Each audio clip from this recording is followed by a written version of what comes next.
Ubo, sipon at lagnat. Ilan lamang yan sa mga sakit na maaaring makuha tuwing taglamig.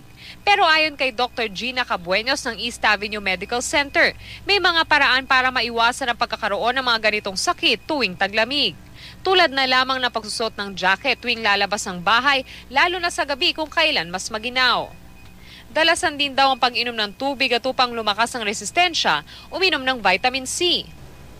Iwasan ang pagpunta sa mga crowded areas para hindi tayo mahawaan. Dahil sa malamig na klima sa Baguio City, pabalik-balik ang sipon at ubo ng 5 buwang gulang na si Jenica. Nahawa raw ang bata sa kanyang mga pinsan. Hindi ko siyang nilalabas. Karaniwang ikinukonsulta sa mga health center sa lungsod ang respiratory tract infection o ang mga sakit tulad ng ubo at sipon. Common to children and all ages actually, pero yung extreme ages like the very young and very old, sila talaga ang very sensitive and vulnerable to these diseases.